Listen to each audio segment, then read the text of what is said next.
Finally, my prayers have been answered. Porsche have given the Taycan a gearbox and an engine. Connection with the car, connection with the road. Just listen to that sound. Absolutely superb. I said 5 years ago when I first got my Porsche Taycan, this was the perfect car if they gave it a gearbox and gave it an engine. Lots of you said, yeah, well, go and get the Panamera. That doesn't work. The Panamera is not the same car. It doesn't look the same. It hasn't got the same characteristics that Porsche has. I don't believe it has the DNA. The Taycan, or the Taycan, or whatever you want to call it, I'm sure I'm supposed to have pronounced it. I should do after 4 years. The Taycan is what the Panamera should have been. It looks from the side, it has the characteristics of a 911. It's got the DNA of a Porsche, but it just, no, listen to that. Listen to that. Thank you, Porsche. You've given the Porsche Taycan its soul, its DNA. Oh, you've nailed it. Almost. You see, it's called E-Shift, and I'll tell you a little bit more about it after I've run the intro. If you're new to the channel, by the way, hit the subscribe button if you enjoy the video, and also give us a thumbs up and have your say in the comments section on what you think about E-Shift. Now, without further ado, my friends, let's go!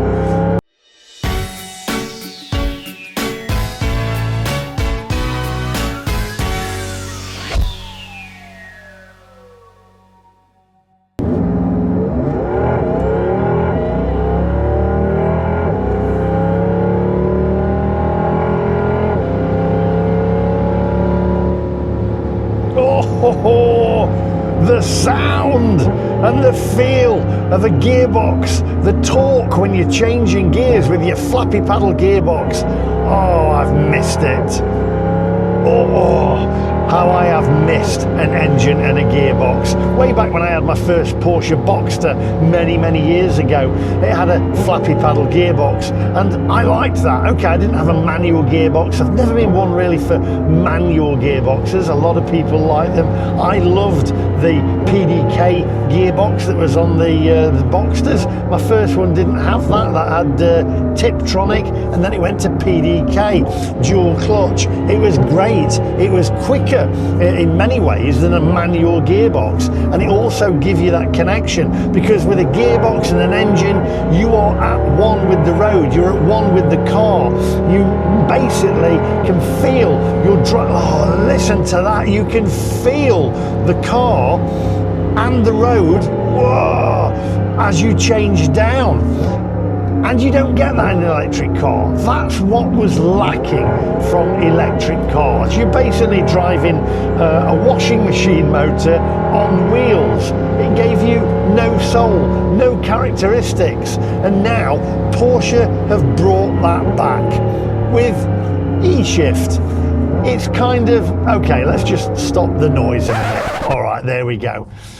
The noise, by the way, is from Porsche's new Taycan. Is it the 2027 Taycan, which has got E-Shift, which is basically, well, we've all seen it on the Hyundai, where it's not just the noise. Now, for people who don't know this, and I'll read you a little bit more about it when I've pulled over, it's not just the noise of an engine. It's actually, when you're changing down, you have a flappy paddle gearbox, and when you're changing down, it changes the torque of the electric engine in the car, so you get the same feeling. It simulates an engine, a real engine. I can hear all the motor petrol heads out there saying, what's the point? Have a petrol engine. The point is, we're not going to be allowed to have a petrol engine. And it does give you that feel again. I've been in the Hyundais. I drove way back on one of my videos when I went to Australia.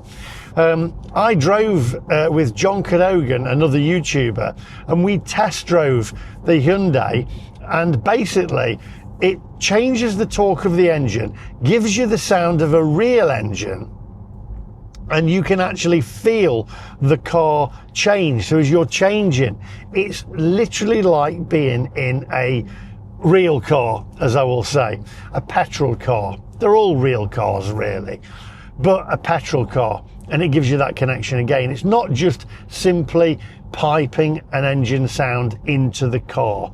You do get that connection again. Now, a lot of people are going to say, Porsche have basically copied Hyundai. Well, I'm going to let you into a little secret here.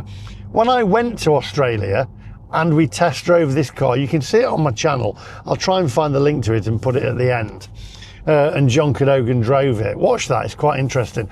I spoke to one of the engineers who was part of the team that came up with the E-Shift. I don't know what Hyundai call it, but part of the team.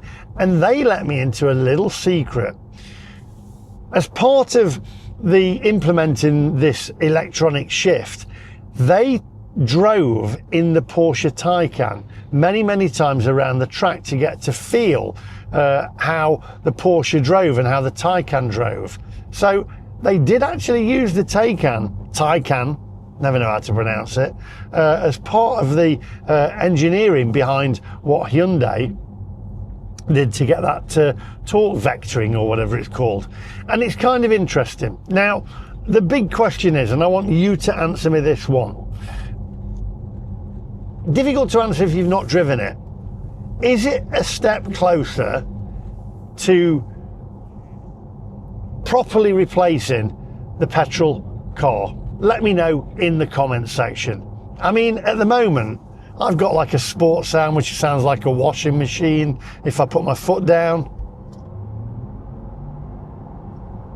I just get like a whirring noise, and it sounds like a Bosch washing machine on high speed. But you get no connection with the car and the road, because it kind of takes away the control by not having that gearbox. I think personally, yes, the car handles brilliantly. It's four-wheel drive. It's also rear-wheel steer, which is an option. I think it's a £1,000 option or £2,000 option on this car that they added when they built this car. And yes, it handles perfectly. But I just want to be able to change down and have that little bit of extra control. I mean, is it? I don't know. I'm not sold on it, but I'm almost there. Keep going. Maybe I need to drive it. I'm going to have to ring Porsche Nottingham and ask them to loan me one to test drive it. Martin, if you're watching, I need you to loan me one. Loan me one of the new 2027 Porsche Taycans, and then let me have one. There's been a lot of speculation also about Porsche being in trouble. They're not making electric cars anymore. That's fake news, by the way. Yes, they are.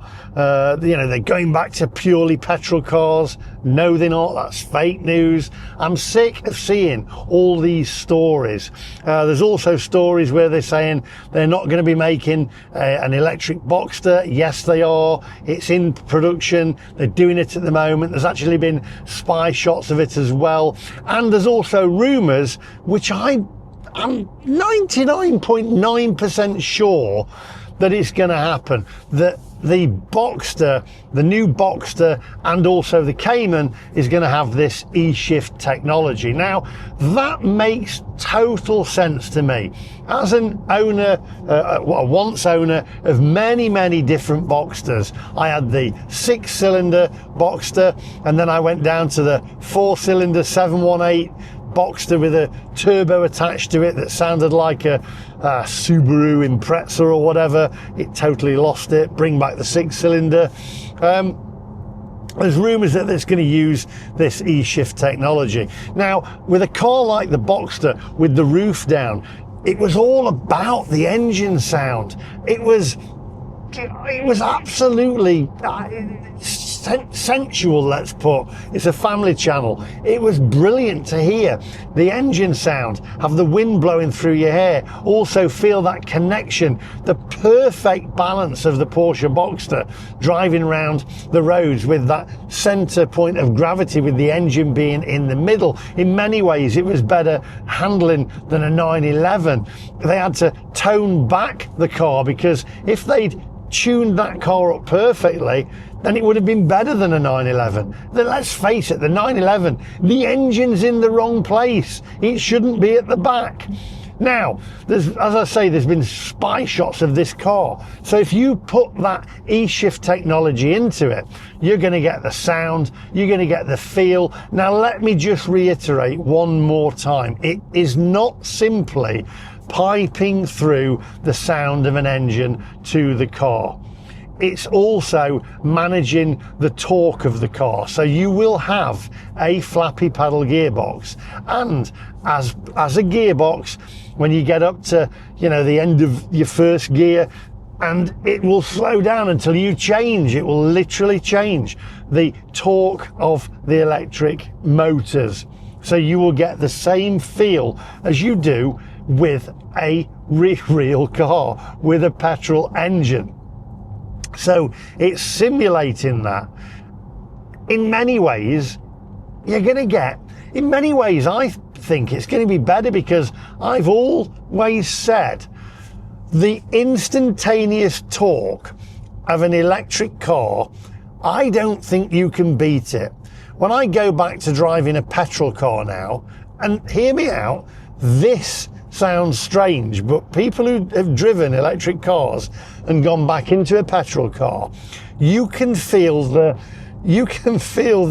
delay between you putting your foot on the accelerator and the engine actually moving. Whereas an electric car, it's just an instant torque. And I miss that when I go back to a petrol car. So in many ways, you're going to get a fusion of both. You're going to get the best of both worlds. Instantaneous torque, connection between the car and the road. Maybe this is the future of motoring. Maybe they've nailed it. You will get the original petrol head saying, no, why are we actually just, if we're simulating an engine, then why not just have an engine? Well, because of that connection and that control between the car and the road. The feeling, it's bringing it back again. It's giving it a little bit more soul. Or not. What do you think? Let me know in the comments section. Is it just a gimmick? I don't think it is.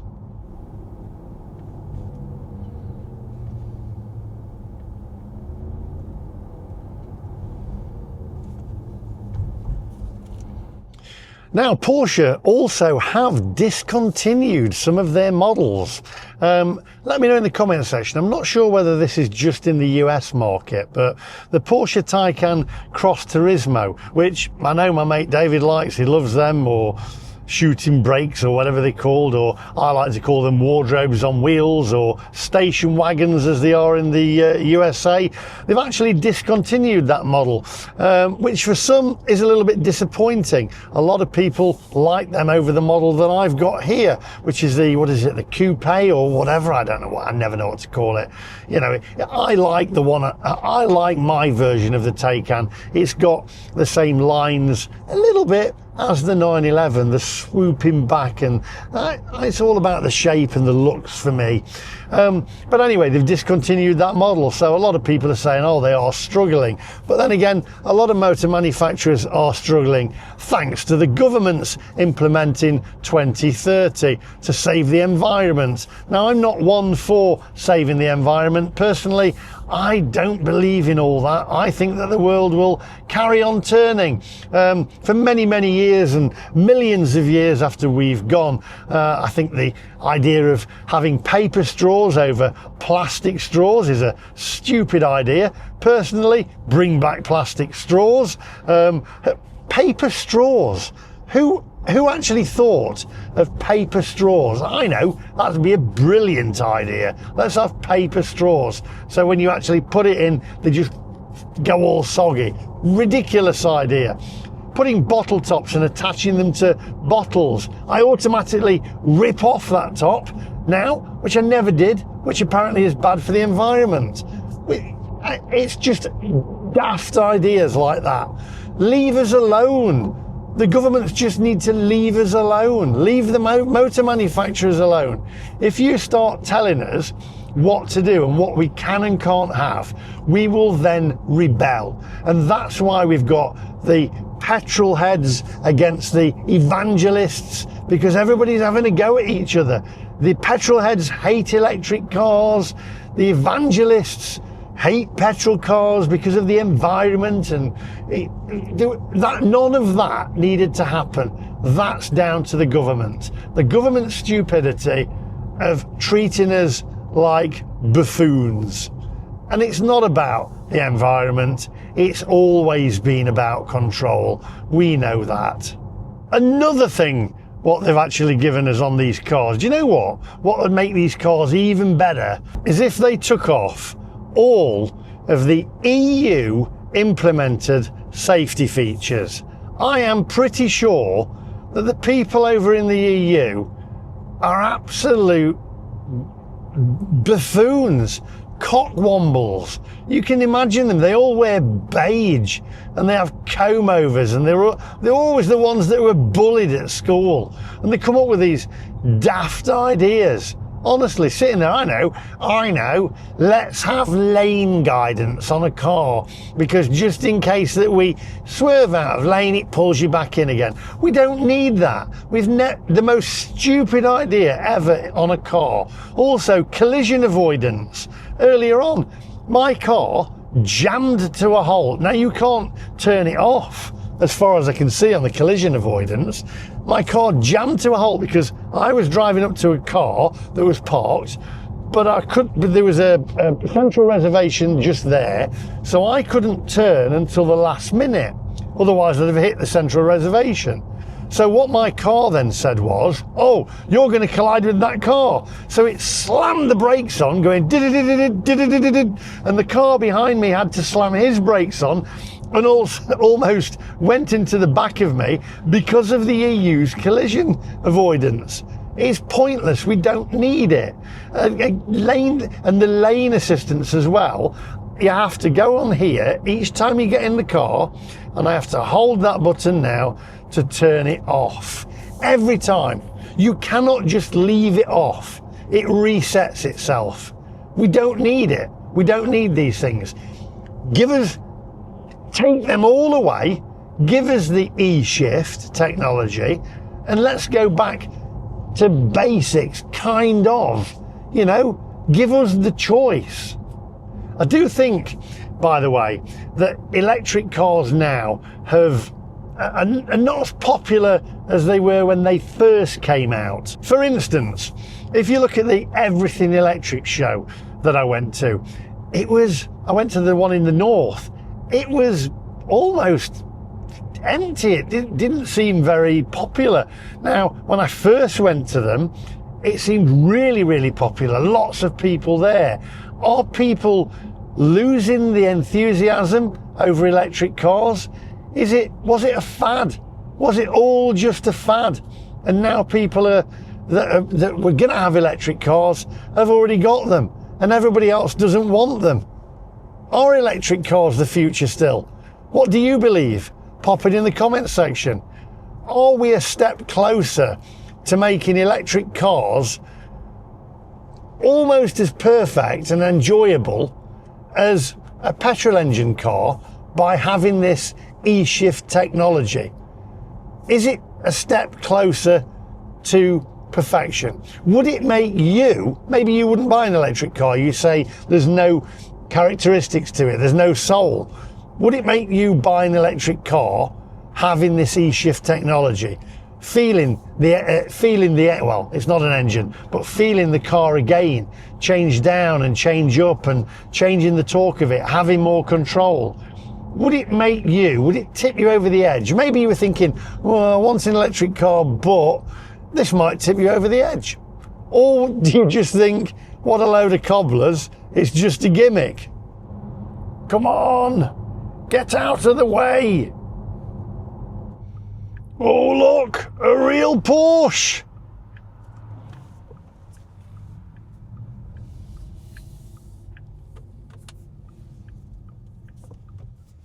Oh, that's a shame. I wanted to go and get a coffee and a bacon butty from there.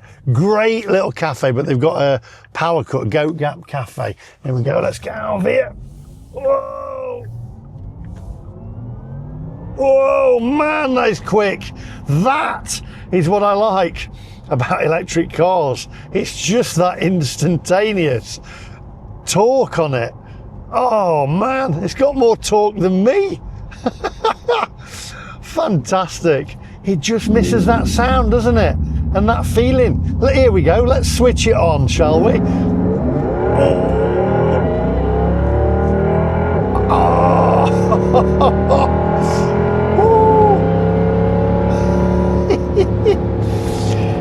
That sound, by the way, that you can hear, I said earlier on, is the actual sound of the new Porsche Taycan E-Shift that they've actually, it pipes it through the kind of the speakers in the car, and I think you can hear it outside as well. But I need to drive one. I have to drive one to actually feel it and experience it and see it for myself.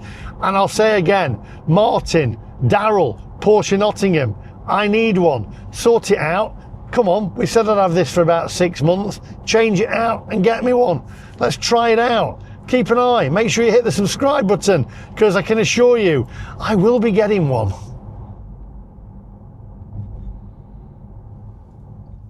Now I have another question for you. This is not car related, but it is in a way to do with the video, because I said earlier on, electric cars are all about control. It's controlling people. And there seems to be a lot of control going on. I don't know whether it's the media and the government together and the powers that be all joining forces to try and scare us all, and again control us all. Because if you look at the weather forecast last week, it said we're all basically just going to burn to a crisp and die from the weather, from the heat. And today, the heat's gone. We had 3-4 days of it, and we're back down to 17 degrees, grey skies, and a threat of rain. And if you look at the maps, just answer me this: if you look at the maps on the weather forecast now, years ago you'd have the big sunshines on it, wouldn't you, with the the little lines coming off of it, bright sunshine. Now the weather map is all black and orange, so it makes the UK look like it's burnt to a crisp.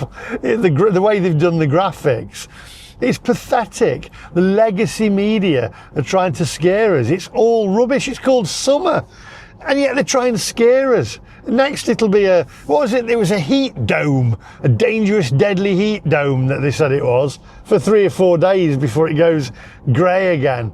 Do you know what? Do me a favour, right? If you have got the Sky News or the CNN app on your phone, get rid of it.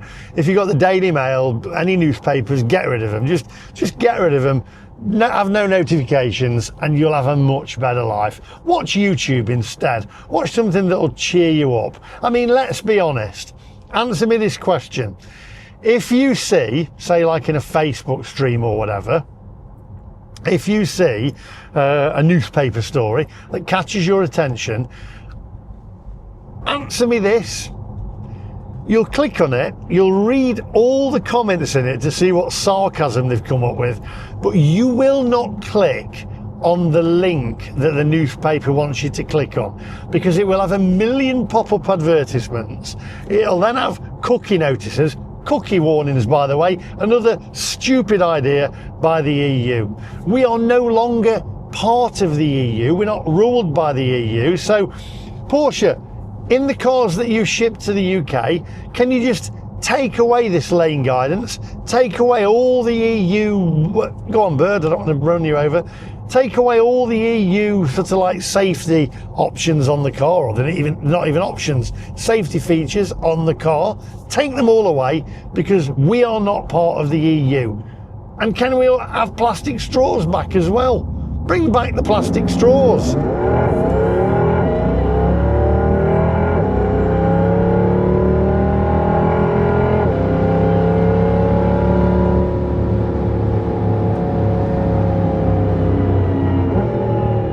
Don't worry, by the way, I am going to read you this article about this E-Shift in Porsche, and I'll tell you a little bit more in detail about it. And also, I'll also put the link in the description down below as well.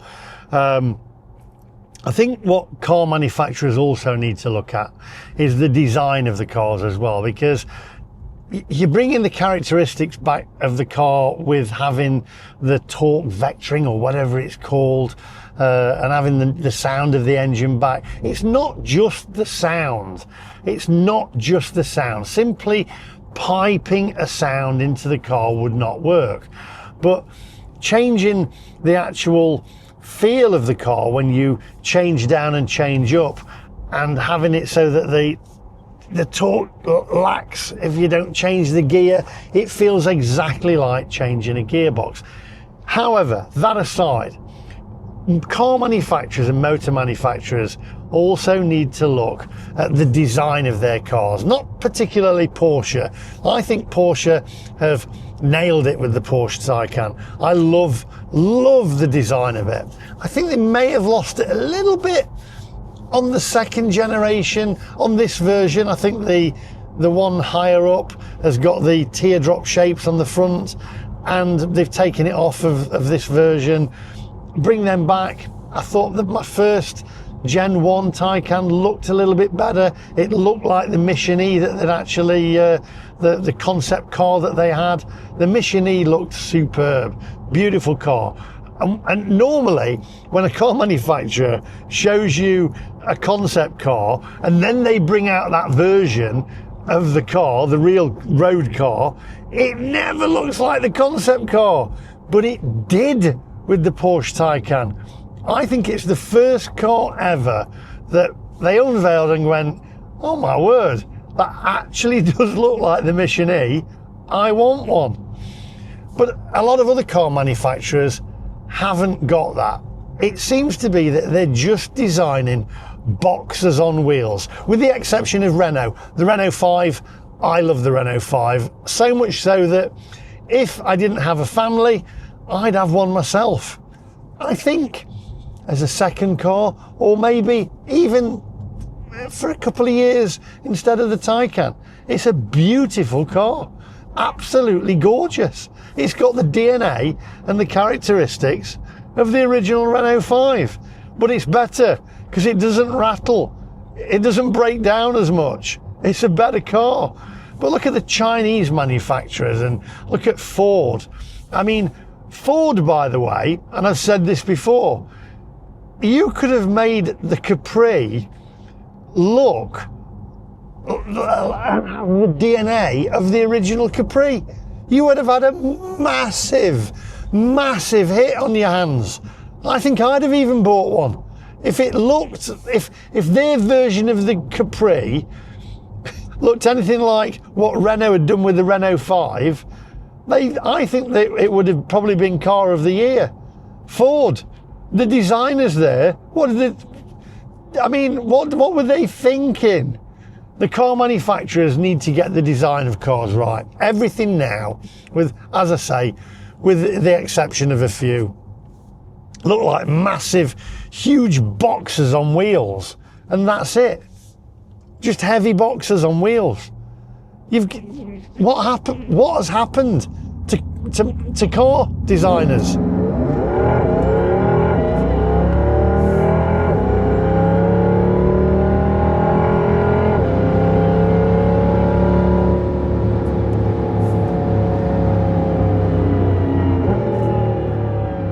What we also need to change is, we need to change it so that electric cars are cool.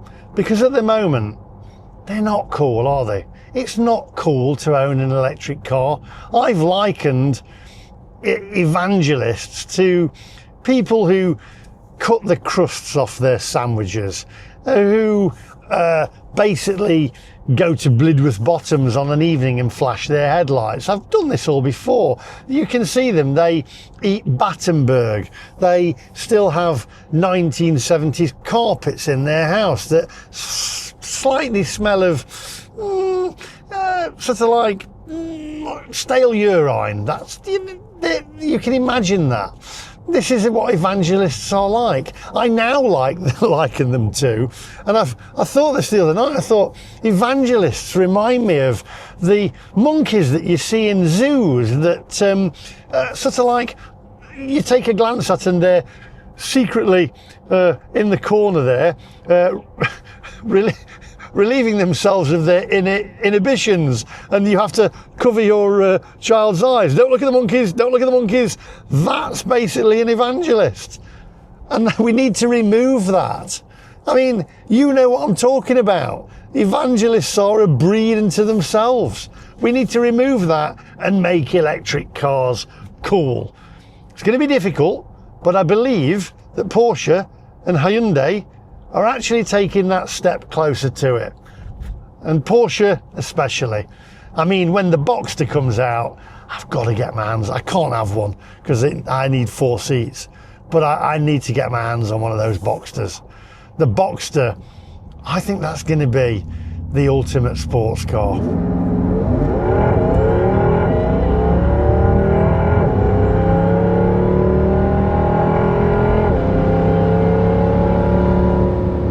I'll tell you another thing, you'll find this interesting. When I first had my blue electric Taycan, and I was showing the downfalls of owning an electric car, and it was new, so I was seeing the early stages of the infrastructure, and it was before the infrastructure had got better.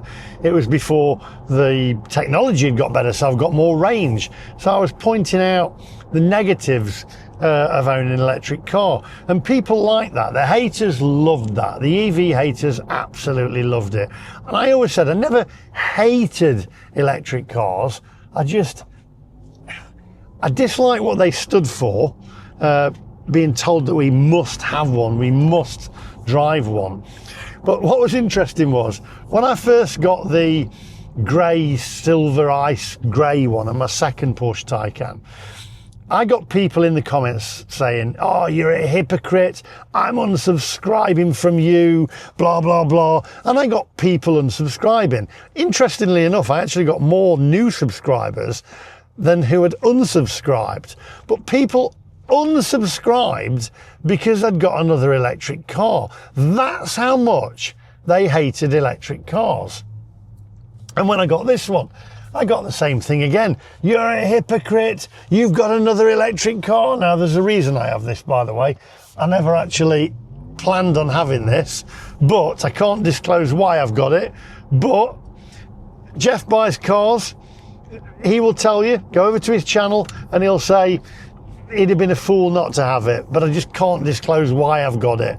But you read between the lines, it helps being a YouTuber. But the interesting thing is, Richard Hammond from Top Gear, he got a Porsche Taycan and he did a video on it. And it was interesting reading the comment section. He got so much hate, it was on Drive Tribe, with people saying, you hypocrite, Jeremy Clarkson will hate you for this, you're a hypocrite, I'm unsubscribing. And he got exactly the same feedback. Now, before we start, I'm not putting myself in the same realm as Richard Hammond. He's a legend, he's from a Top Gear trio, brilliant. But I'm just saying, somebody with that, who is as legendary as him, got so much hate for having a Porsche Taycan. He chose the Cross Turismo, by the way, and he has it as his daily driver. So he's driving a Porsche Taycan. Do you know what? How are you supposed to pronounce it? But why is it that even he got so much hate? It's crazy.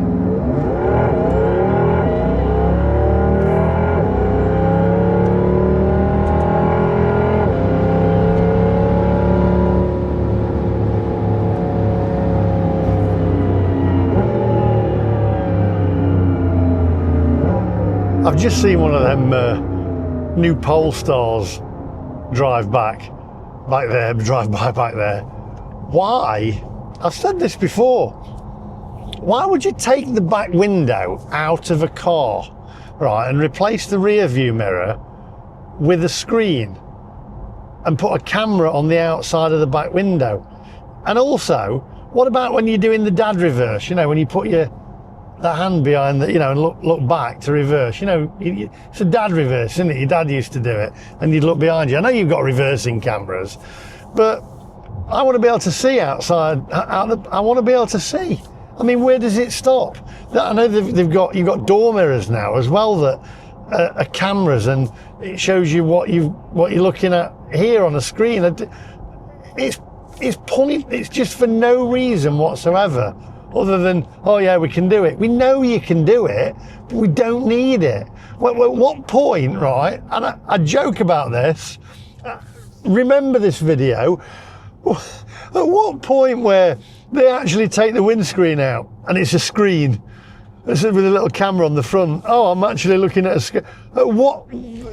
I'm joking, but do you know what? I wouldn't put it past them to do that. Have the entire car with no glass in it whatsoever. It's just a giant screen. It just makes no point, does it? We're doing stuff just because we know you can do it. We don't need it.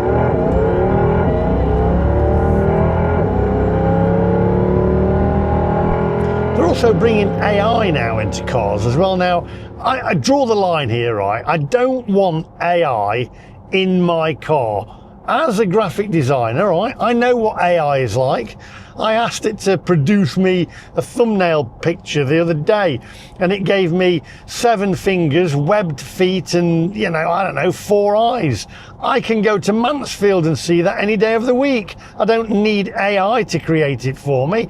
AI, absolutely no way. We don't need AI in cars. As far as I'm concerned, to be honest, just scrap AI altogether. We've got robots now that are, you know, doing things that humans can do, popping AI into them. What are we going to do? Make them look like Keira Knightley next? Actually, I'd probably buy one of them. Oh, I need a coffee and I need refreshments. So, just going to pull in here a minute, get myself a Greggs sausage and bacon butty and a cup of coffee. I didn't used to like Greggs latte, but now I kind of like it now. Whoop, let's pull in here. Here we go. Now, here we go, look. Bit of dad parking. There we go. Mirrors through the back window. That's dad parking, isn't it, eh? Your dad used to do that. Okay, the bit you've been waiting for. So this is in Autocar, the .co.uk, autocar.co.uk. I'll put the link to this story in the description down below. Porsche Taycan gains Hyundai-style virtual gearbox. New E-Shift adds simulated 8-speed box with noticeable shift jerks to boost engagement. As I said, it's not just the sound, you'll actually feel it. The Porsche Taycan has gained a Hyundai-inspired virtual gearbox system as part of an update that also brings the option of additional range. So even more range as well. Now that is a great thing to hear, because the Gen 2 already gets over 400 miles of range, or it did on my previous version. This one, not so much because it's 4-wheel drive. Engaging E-Shift adds a rev counter to the digital instrument panel, and gears can be selected using the paddles on the GT Sport steering wheel, which is added within the Taycan's optional Sport Chrono package. It is standard on the 1094 brake horsepower Turbo GT model. Porsche claims the system provides engine braking similar to that of one of its combustion engine cars with noticeable shift jerks. When a new gear is selected, the simulated gearbox behaviour and the engine sound played through the interior speakers are different for each variant of the Taycan. Hyundai was the first to offer a simulated engine and gearbox in an electric performance car with the Ioniq 5N. Now, as I said earlier on, I went and test drove that with Australian YouTuber John Cadogan back a year or two ago, and Hyundai said to me that they based the driving characteristics of the Hyundai on the Taycan when I actually saw them there. So that's interesting. It received critical acclaim for how it boosted driver engagement, and that the car was awarded a rare 5-star verdict in the Autocar road test. You can actually see a road test as well. I'll put a link to that in the description. And I'm not even going to try and pronounce this guy's name, Andreas, although I am, Andreas Pruniger, the boss of Porsche's GT division, recently told Autocar that the Hyundai simulated gearbox was very impressive, and his biggest takeaway after driving one, we are automotive nerds, and discussions about how to improve driving engagement is always happening, he said. Alongside E-Shift, Porsche has also added the option of low rolling resistance tyres for the rear wheel drive entry level Taycan. The new rubber boosts the model's range by 12 miles, giving the saloon a claimed 434 miles between recharges, and the Sport Turismo 416 miles. It's also been updated. They've also updated the info system inside the car, so you can play games on it and stuff like that. I won't read all this. I'll put the link to it in the description down below. It is a good read. I'll also put a link to the guy test driving it as well, and it's interesting. I think that it's going to be a winner. Let me know what you think in the comment section down below. Maybe you'll say it's just a gimmick. I don't think it is. If it was just the sound of an engine, yes, I would say that it's a gimmick, but it isn't just the sound of an engine. It's also the torque of it and the feeling of it and the characteristics of it. Thanks for watching. Let me know your comments and your feedback in the comment section down below, and also hit the subscribe button for more content. I will be getting my hands on one of these 2027 Porsche Taycans with E-Shift, and I'll be testing it for myself, so keep your eyes peeled for that one. Thanks for watching, and I'll see you guys in the next one. Bye bye.